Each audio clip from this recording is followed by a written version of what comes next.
Alô, alô, alô, alô, pessoal, tudo bem com vocês? Bora, bora, bora, professor Jean Naves, e hoje estamos passando aqui para corrigir a prova de Anatomia e Fisiologia, que foi aplicada no último domingo, no dia 22 de setembro agora de 2024, a prova do CFO para a CBM Minas Gerais. Daí, eu queria comentar com vocês, na verdade é o seguinte, o tema que caiu lá na provinha foi em relação ao que, né? As famosas ciências naturais, das quais lá dentro tem biologia, química, anatomia e fisiologia, uma parte até de cicatrização de feridas e tudo mais. Então, a gente aqui do Bravo Mike, nós viemos corrigir as questões para você realmente não ficar mais em dúvida, para você realmente ficar naquela expectativa boa ou não, mas a gente espera que você tenha sido muito feliz aí no resultado da sua provinha. E se não foi tão feliz, então se preparem, porque logo, logo já tem a prova também para soldado. Então, meu compadre, resta agora fazer o quê?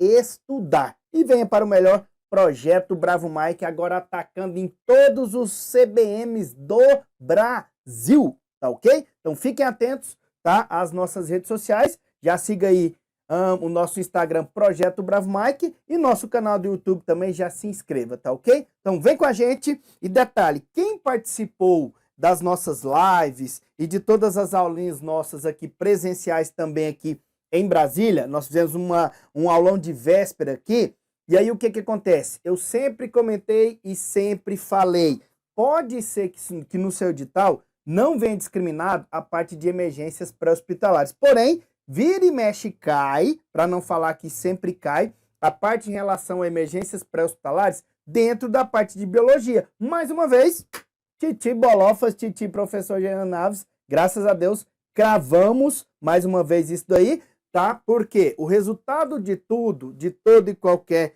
emergência, é claro, né? Vai ser o quê? De toda e qualquer situação de emergência, vai ser o quê? Emergência pré-hospitalar. Uma parada, um choque, um AVC, um infarto, como caiu nessa provinha agora. Então, dentro da parte de ciências naturais, cairão questões em relação à anatomia e fisiologia, e uma questão em específico caiu em relação a choque elétrico e parada cardiorrespiratória. E no edital não tinha nada especificando que realmente era que teria algum tópico de emergência. Então, mesmo não tendo ou não tendo sido discriminado ou relatado no edital que cairia emergência pré-hospitalar, normalmente ela cai linkada com biologia, às vezes até com química, e, é lógico, cai sempre linkada com anatomia e fisiologia, tá ok? Então, olho na tela para a gente poder realmente fazer a correção aqui, e nós vamos fazer alguns comentários pertinentes, lógico, a essa provinha. Uma coisa é interessante de gravar, nós fizemos as correções de algumas questões aqui, e aí foram 3 tipos de provas para o CFO, tipo A, tipo B e tipo C, tá? E aí o que foi, lógico, né? Muita gente fala assim, professor, mas eles fizeram questões diferentes. Não, senhor, tá? Então bora prestar atenção no seguinte, eles apenas mudaram a posição das questões, às vezes eles mudaram a posição das alternativas e por aí vai. Então nós vamos basear no tipo de prova A. Então nós vamos basear no tipo de prova A. Beleza? Tá, professor, mas eu fiz, lógico, vou até mostrar aqui para vocês, ó, eu fiz a prova tipo B, a tipo C, tá? Então, nós publicamos também o gabarito, assim que ele saiu no site da Banca IDECAM, onde ali ele tem prova tipo A, prova tipo B, com o gabarito é lógico, né? E também prova o que mesmo? Tipo C. Uma observação, teve gente, pasmem para os seus concorrentes, que não sabia o que era esse X. Quando aparece um X aqui, meu compadre, lá no gabarito, quer dizer que a questão foi o que mesmo? Anulada, tá ok? Tá? E por aí vai, beleza? Então, ó, prova tipo A, tipo B e tipo C. Então, nós iremos fazer a correção da prova tipo A. Lembrando que houve apenas uma troca da sequência dos itens ou da sequência das questões, mas o tópico foi o mesmo, beleza? Tá? Então, ó, então bora lá, sem mais delongas, para a gente poder realmente partir para a questãozinha. Questão 16. Então, prestem bastante atenção nisso daí. Uma questão que eu cravei com todo orgulho, né? Nós aqui do Projeto Bravo Mike cravamos, e eu falei muito no aulão em relação à patologia angina estável. Angina estável. Qual foi o caso clínico? O paciente, 45 anos, com histórico de hipertensão arterial sistêmica não controlada, apresenta-se com dor torácica típica de angina estável há 2 meses. Os exames laboratoriais revelam dislipidemia, vou destacar aqui para poder explicar o que é cada tópico desse daqui, mista, glicemia de jejum alterada, então o nível de glicose dele estava alterado, o eletrocardiograma evidencia sobrecarga ventricular esquerda. Coincidentemente, até na nossa turminha aqui do presencial, comentei também em relação a essa questão de sobrecarga ventricular esquerda, tá ok? Beleza, e aí indique a alternativa que corresponde à principal alteração fisiopatológica responsável pelos sintomas desse paciente. Professor, eu não sou da área, eu não entendo muito esses termos, então tá na hora de estudar, vem para o projeto Bravo Mike, meu compadre. Detalhe, vamos identificar algumas coisinhas aqui, prestem bastante atenção.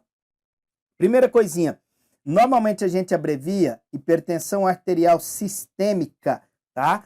RAS, alguns falam, né? HS, tanto faz, ok? Depois, outra coisa interessante, dor torácica. Nem todo paciente com sintoma de alguma patologia cardíaca vai apresentar dor torácica. Por exemplo, paciente com infarto, ele pode apresentar apenas dor abdominal ou dor no tórax posterior, ok? Quando a gente fala de angina estável, que é o que está aí no enunciado, é aquela dor que pode passar. Por isso que ele citou aqui, tem gente que fala assim, ah, Jean, mas como que o paciente vai ficar com angina estável, uma dor torácica, praticamente por 2 meses? A angina estável, se eu estiver apresentando uma dor torácica, seja por sobrecarga de ventrículo esquerdo, lógico, o que acontece? Se eu sentar e relaxar, essa dor passa, essa dor cessa. Estável, estável, esquerdo, estável, esquerdo. Quem veio no aulão, participa das nossas aulinhas aqui de emergência e de anatomia, vai lembrar que eu falo muito isso. Estável, esquerdo. Pum, caiu aí, tá ok? Tá, outra coisa interessante de gravar. Angina estável, se eu sentar e relaxar, a dor passa. Já a angina instável, mesmo eu sentando, relaxando, despreocupando, a dor vai continuar. E aquela dor que não vai cessar, que só vai melhorar com medicação e às vezes até com cirurgia, ou lógico, né, mais uma vez medicação, aí vai ser o famoso infarto agudo do miocárdio, ok? Tá? Beleza, então lembrando que angina estável é mais comum que a dor irradie para o membro superior esquerdo. Se você lembrar disso, você já iria matar boa parte da questão, ok? Tá, depois, angina instável. A tal da angina instável é aquela que a dor não cessa, vou botar aqui, ó, a dor não cessa, a dor não passa. Pode ser que melhore com nitratos, ok? Já se falar o tal do IAN, infarto agudo do miocárdio, o que é interessante gravar? Ele já vai ter uma dor para todo lado e, lógico, ele já vai ter o que mesmo, ó, um negocinho chamado que mesmo? Necrose, ok? Por que eu estou fixando isso? A IDECAM tem por tradição, às vezes, repetir alguma coisinha parecida para a prova de CFO e para a segunda prova também para soldado. Então, fiquem espertos quanto às patologias cardíacas, beleza? Tá. E ainda ele falou aqui, né? Dislipidemia, o tal do dislipidemia, está relacionado aos valores de quem, né? De lipídios, em relação aos famosos valores de lipídios. Então, está alterada aquela parte que vai correlacionar quanto à questão de colesterol, quanto à questão de HDL, de LDL e por aí vai, ok? Beleza? Aliás, tem uma aulinha boa nossa aí do Projeto Bravo Mike em relação a essa parte de anatomia cardiovascular, hein? E aí ele citou glicemia em jejum alterada. E ao eletrocardiograma, por si só, você não tem obrigação de interpretar eletrocardiograma. Mas eu cito muito isso nas nossas aulinhas de anatomia, fisiologia, principalmente porque aqui envolve fisiologia do sistema cardiovascular, tá? Só que a palavrinha mágica do enunciado é em relação ao que aqui, ó? em relação aos famosos sintomas, né, em que ela apresenta. Então, o eletrocardiograma evidencia sobrecarga ventricular esquerda, indique a alternativa que corresponde à principal, olha a palavrinha mágica aqui, tá? A principal alteração fisiopatológica, tá? Responsável pelos sintomas desse paciente. Espasmo coronariano, sabe o que seria espasmo? Espasmo já não é. O espasmo, perdão, ele ficaria tremendo. Então, as artérias coronárias, elas ficariam tremendo, tá? Não é em relação a isso, não é a principal alteração fisiopatológica, não é. Então, letra A já tá fora, tá? Letra B, de bola, B de bravo, Mike. Aterosclerose coronariana. Professor, o que que é aterosclerose? Esclerose, você lembra de alguma coisa envelhecida, tal, mas na maioria das vezes, ali vai ter o que, ó? Acúmulo, anotem isso, tá? Acúmulo de quem? De gorduras. Pode ser que caia na sua provinha agora de soldado, tá ok? Se tem acúmulo de gordura, na maioria das vezes, o que que acontece? Vai provocar uma obstrução. Pode provocar o quê? Uma obstrução, tá ok? Lembrando que o trombo não é necessariamente apenas coágulo, pode ser uma placa de gordura fixa, tá ok? Se ele deslocou, tá? Aí sim, ó, se ele estiver em movimento, aí a gente pode chamar de êmbolo, tá? Pode ser uma embolia gordurosa, já vou falar disso? Então, aterosclerose é o quê? É aquele paciente que, por exemplo, nesse caso, prestem atenção no enunciado, é uma questão bastante interpretativa. Ah, cabe recurso, é interpretativa? Recurso cabe não, tá? Essa não. Então, o que é interessante gravar? Quem tem hipertensão tem uma grande chance de ter acúmulo de gorduras, de ter uma aterosclerose, ok? Quem tem lipídios elevados também tem uma grande chance de ter o que mesmo?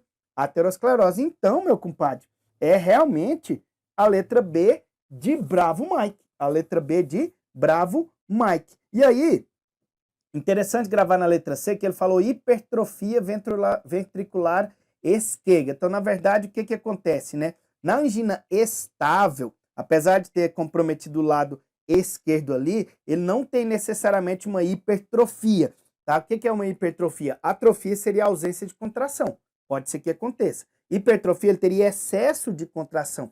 Nesse caso, a dor vai aumentar, aí a gente já começa a pensar mais em angina instável ou talvez até infarto, né? Mas angina estável não necessariamente seria uma hipertrofia ventricular esquerda. Então também já está fora. Então por enquanto é a letra B de bola mesmo, tá? Lembrando que qual a alternativa que corresponde à principal alteração? Letra D de dado, disfunção diastólica. Está relacionado muito mais à pós-carga, né? Então letra D de dado também está errada. Então, se a gente correlacionar qual seria a alternativa correta e a que corresponde à principal alteração fisiopatológica? O que é isso? Uma vez instalada uma angina estável, provavelmente essa vítima apresenta uma obstrução, tá? Causado por alguma placa de ateroma, tá? Alguma placa de ateroma. Então, realmente, tá? Da prova A, tipo A, vai ser letra o que mesmo, né? B de bola. Professor, mas tem ainda a prova tipo B e a tipo C. São as mesmas, são os mesmos itens, porém em ordens diferentes. Então, a resposta desta questão de angina estável, independente da prova, é aterosclerose coronariana. Ok? Beleza. Questão 16. Tranquilo? Essa, considero talvez uma questão um pouquinho mais puxada, tá? A gente sempre fala, prestem atenção na parte de sistema reprodutor feminino, prestem bastante atenção em relação à parte de anatomia e fisiologia, tá? Na verdade, essa questão aqui está muito relacionada, sabe o quê? A embriologia, a verdade é essa, hein? Tá muito relacionada à embriologia, mas tá ligado, é lógico, né? A parte em relação ao quê? A parte, né, claro, em relação à anatomia e fisiologia do sistema reprodutor e da parte em relação à gestação mesmo. Questão 17, prova tipo A, beleza? Tá, identifique a alternativa que corresponde corretamente ao período crítico. Gravem isso daqui, ó. ao período crítico. Cuidado com a interpretação. Ao período crítico, ok? Do desenvolvimento embrionário e fetal de maior risco ao desenvolvimento de má formação congênita de um embrião exposto a um agente teratogênico. Então, o que é interessante de gravar aí? Quando a gente comentar em relação à parte de má formação congênita, o bebezinho pode nascer com alguma alteração de válvula cardíaca, ele pode nascer com alterações de polidactilia, que seria desde, sei lá, um dedinho a mais, né? Ou alguma alteraçãozinha de a parte de o intestino, às vezes, exteriorizado, a bolsa escrotal não tão formalmente, não tão totalmente formada. Então, má formação congênita, o bebê já nasce com aquela má formação, ok? Tá? O bebê já nasce com aquela má formação congênita. Então, é desde o nascimento, beleza? E aí ele te perguntou, estudem isso, viu? A questão em relação aos tempos da fase embrionária e, claro, também da fase fetal, beleza? Tá? E por aí vai, beleza? Então, bora lá, ó. E aí ele fala, né, de um embrião exposto a um agente lógico, né, teratogênico, tá? Em relação a uma alteração teratogênica, beleza? Teratogênica, até chato de pronunciar, né? Tá, o embrião exposto a um agente teratogênico, beleza? Então, bora lá. Então, claro, em relação a essa parte de teratogênico, o que seria, né? Refere a qualquer agente, anotem, tá? Para a gente poder interpretar, tá? Então, eu particularmente gosto sempre de riscar os enunciados para você poder interpretar e não ter que ficar lendo 300 vezes. Vamos às palavras-chave. Então, o que seria esse termo teratogênico, né? Se refere, lógico, a um agente que pode causar alguma anormalidade. Então, pode ser que ele tenha lá na formação fetal, ou então, às vezes, até na formação embrionária, pode ser que ele, lógico, né, apresente alguma alteração na formação do bebezinho. Então, ele pode nascer com uma válvula cardíaca alterada, ele pode nascer com sopro cardíaco e por aí vai, beleza? Então, teratogênico seria, claro, né, agente ou que pode provocar uma anormalidade no desenvolvimento do feto. Bora só deixar limpinho aqui a telinha, ó. Desenvolvimento, claro, né, do feto, beleza? Tá? Desenvolvimento do feto ou desenvolvimento, lógico, né, do embrião. Então, pode ser que seja claro, né? Pode ser que seja claro. Então, muitos termos técnicos aqui que seria bom para a gente poder gravar. E, lógico, então, algumas coisas interessantes aqui. Gravem. Período crítico é uma questão mais de embriologia, a verdade é essa, né? O que mais? Fase embrionária, fase fetal, beleza? E, ó, má formação congênita. Um bebezinho já nasceu com alguma coisa mal formada, né? E, claro, até o próprio embrião pode apresentar uma alteração teratogênica, ok? Uma alteração teratogênica, que seria uma anormalidade, seja do feto, seja do embrião, beleza? Vamos aos itens? Letra A. Letra A, ele fala, qualquer período durante a gestação, tá? Então, ele quis dizer que, né, lógico, né, a alternativa aqui corresponde ao período crítico em relação ao risco de uma formação fetal ou agente teratogênico, alguma presença de anormalidade. Pode ser em qualquer? Não necessariamente, né? Não necessariamente, tá? Então, tá mais em relação à fase de embrião, tá? Mais em relação à fase de embrião, tá? Então, letra A já tá fora, beleza? Letra B de bola. Período embrionário. Pode ser? Pode ser que seja. Então, aí já realmente já tá na fase, né, embrionária. Parece que é essa mesmo. Bora esperar um pouquinho, tá? Depois, letra C de casa. Período fetal. O período fetal, ele fala aqui, ó, 9ª semana até o nascimento, não é necessariamente, é claro, considerado um período crítico para a formação embrionária ou para a formação fetal. Na verdade, o bebê já está praticamente pronto, né? Então, no período fetal, também, 9ª semana até o nascimento, já tá até errado, porque o período fetal está mais em relação ao quê, né? É o período que corresponde da gravidez até a 9ª semana. Da gravidez até a 9ª semana. Fase, período fetal, ok? Período pré-embrionário. Pré-embrionário, eita, período pré-embrionário, que corresponde mais em relação ao quê, né? Desde a época do desenvolvimento, né? Lógico, né? Literalmente de quem? Em média da 4ª semana até a 8ª semana, por aí, né? E aí vai, tá? Mas não é necessariamente considerado um período crítico, tá? Cuidado e estudem bastante em relação a essas partes. Por exemplo, quando eles definem o que é fase embrionária, o que é fase fetal, para vocês não confundirem, tá? Então, só para poder ajudar, trouxe até um resuminho aqui, onde a gente sempre fala aqui, né? Quem é o embrião? Literalmente, é o produto da concepção, lógico, né? Do momento da fecundação até 8 semanas de vida embrionária, ok, né? E o feto é o bebê em formação, né? Claro, né? Desde a época lá de formação até o fim da gestação, beleza? E aí, lógico, né? Tem o desenvolvimento embrionário e fetal, que são etapas importantes do desenvolvimento humano, é claro. Pode ser dividido em quantos períodos?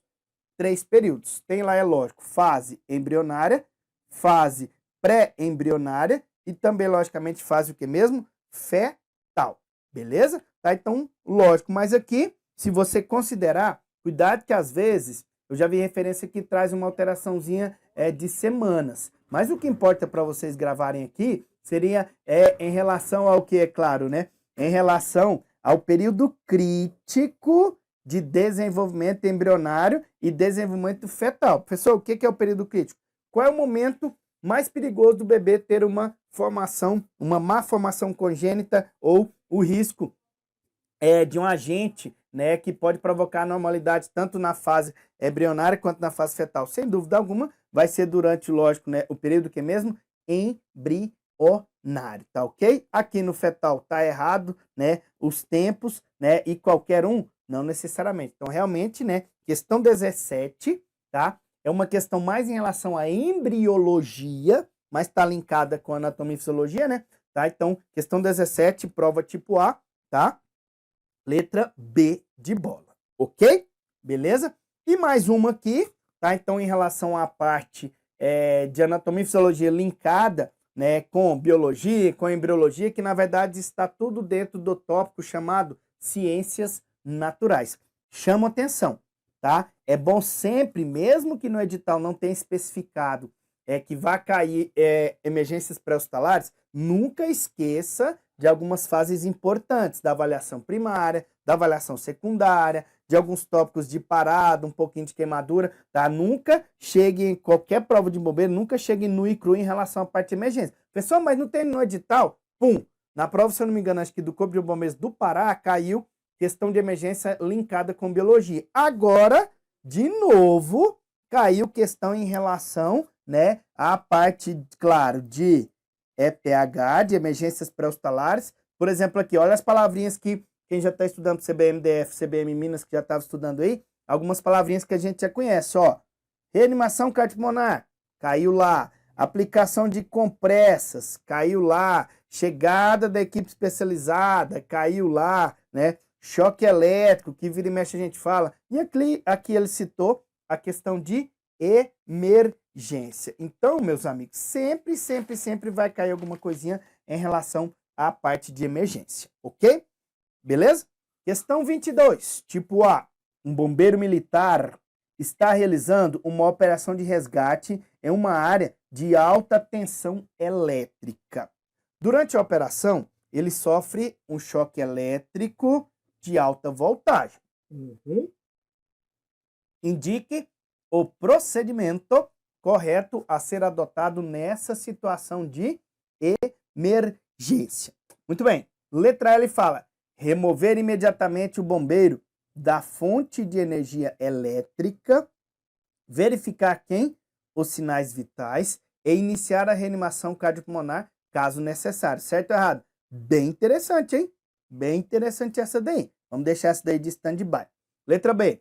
Remover o bombeiro da fonte de energia elétrica apenas se houver risco iminente de morte. Meu compadre, tá? Olha a questão de interpretação de atenção. Ele falou, tá? Numa emergência dessa, é um choque elétrico, destaco, de alta voltagem.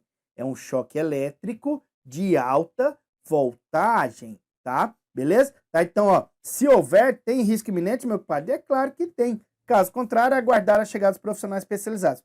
Lembrando que na prova você será considerado já um socorrista. Então, meu compadre, primeira coisa, primeiro é claro, né, a sua segurança e depois a segurança da vítima. Então aqui, se for um choque de alta voltagem, é lógico que você não vai chegar e tocar na vítima e tudo mais e tal, porque tem um risco iminente de morte sim, tá? E aí você vai pegar e falar assim, não, vamos tirar a vítima e vamos esperar os bombeiros chegarem. Lembrando que aqui você está sendo considerado um socorrista. Então, letra B de bola, já está errado. Beleza? Muito bem. Próxima.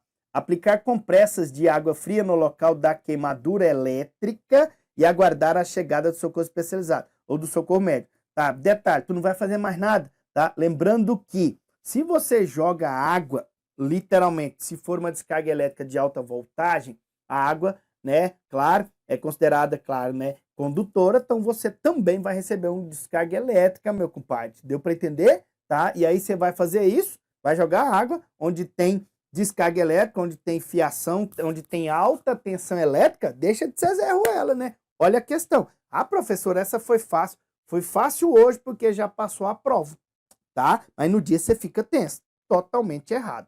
Beleza? Letra D. Aguardar a chegada de uma equipe médica especializada, tipo, você já não vai fazer mais nada, né? Pois o bombeiro deve ser removido da fonte de energia elétrica apenas por profissionais de saúde. Pelo contrário, e olha que eu sou profissional de saúde, hein? Na verdade, tem que ser realmente a equipe especializada para poder fazer isso, meu pai. Desligar a fonte da voltagem, aí sim eu posso chegar até a vítima, tá? Então, respostinha linda e mais bonita e mais correta, letra A de avião. Remover imediatamente o bombeiro da fonte de energia elétrica, verificar os sinais vitais, que a gente sempre abrevia assim, ó, SSVV, sinais vitais, frequência cardíaca, frequência respiratória, temperatura, saturação e pressão arterial. Caso contrário, aguardar a chegada, e iniciar a SCP caso necessário. Então, resposta correta de uma questão que não é necessariamente de ciências naturais, e nem de biologia, e nem de química, que está dentro desse tópico, e nem de anatomia, hein? Mas ela é de emergência. Então, se você gravar, primeira coisinha, segurança e a sua própria segurança. E lógico, né? Priorizar, é claro, né? Cena segura, posse até a vítima. Era segura? De forma alguma. Então, porém, em se tratando da questão, tirar a vítima, né? Verificar, é claro, os sinais vitais e iniciar a SCP se necessário. Então, questão 22 realmente seria o que mesmo, né? Letra A de avião. Ok? Tá, então, mais uma vez aí, tá o gabarito que foi disponibilizado. Se eu não me engano, acho que na segunda-feira, acho que praticamente com 24 horas já divulgaram, né? Então, só para não confundir, tem 3 tipos de provas. Porém, eles mudaram apenas a sequência das alternativas ou a sequência das questões, tá? Mas os itens são os mesmos, beleza? Tá? Então, antes de encerrar, só queria dizer para vocês o seguinte. Como a banca é IDECAM, são 4 itens. Se são 4 itens, você tem, lógico, né? Ah, professor, eu só sei um item. Você já tem o quê?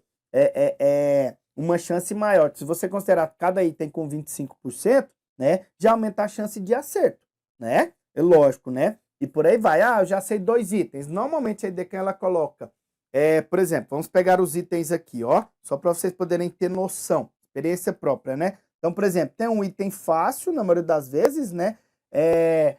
Na maioria das vezes também 2 médios e um mais difícil, tá? Dificilmente vem os 4 itens mais complicados. Na maioria das vezes, sempre vem um item que é mais fácil da gente interpretar. Então, se eu já tenho um item a menos, meu compadre, já aumenta a chance de acerto, tá? Então, esse esquema de questões de A, B, C, D é mais rápida, só que você tem que ler a prova com calma, beleza? Tá? Então, ó, repito, não deixem os tópicos em relação a emergências cardiovasculares de lado, porque está mais linkada com o sistema cardiovascular, igual caiu na prova aqui do CFO, tá ok? Acompanha, lógico, nossas redes sociais, acompanha, lógico, o nosso YouTube aqui do Projeto Bravo Mike e a gente te espera para a correção da próxima prova do CBM de Minas. Fiquem atentos às nossas redes sociais, beleza? Projeto Bravo Mike, o melhor preparatório do CBM DF, agora atacando todo o Brasil.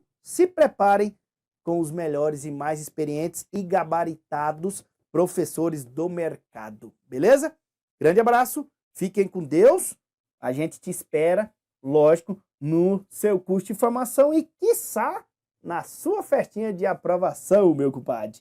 Comunique a gente quando você for bem, tá? No seu resultado e comunique a gente que a gente vai te visitar, beleza? Seja em Minas, Ceará, Pará, Goiás e por aí vai, beleza? Grande abraço, fiquem com Deus, boa prova, meus amigos. Até mais, valeu!